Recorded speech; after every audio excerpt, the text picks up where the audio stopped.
My name is Jackson Parr. I am a senior at the University of Iowa. I'm also a member of the cycling club and president of the triathlon team. My name is Morgan Dorsey. I'm a sophomore at the University of Iowa, part of the cycling club here. I like Cannondale as a brand. That's what my road bike is. Same with my Quintana Roo. My third bike, my touring bike, which I just kind of use as a beater around town to get to class. That's actually an REI brand. I have a Giant. It's a Avail 3. It's an actual road bike. It has the drop-down handlebars. It's more aero. Color scheme's a big thing. It doesn't sound like it would be very important, but you want to make sure that you look good when you're riding. My specific road bike, it's light, but it's not a carbon fiber frame. It's a strong material. Mine's aluminum, but I prefer that because it doesn't have as much bend when you put a lot of power into it. So like when I stand up and sprint, it's a little more resistance. You can get more power on the pedals. Well, I went for the cheaper version of my bike. I don't remember exactly. I want to say it was like $800 or $900. This Quintana Roo is the most expensive thing that I own.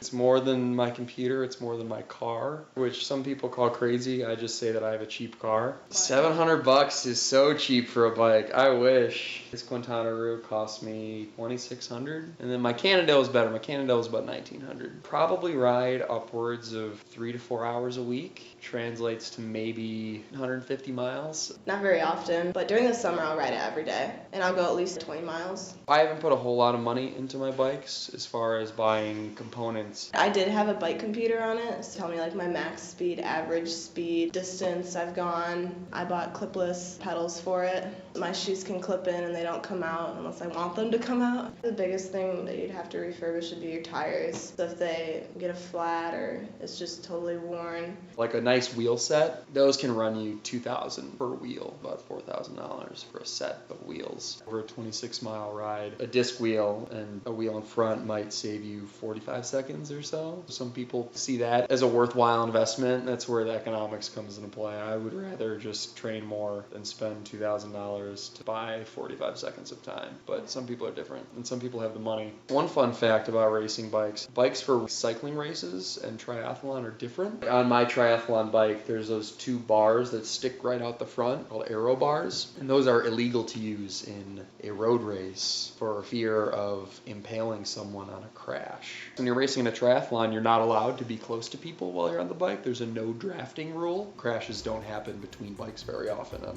a triathlon, so you're allowed to have these horns out of the front of the frame.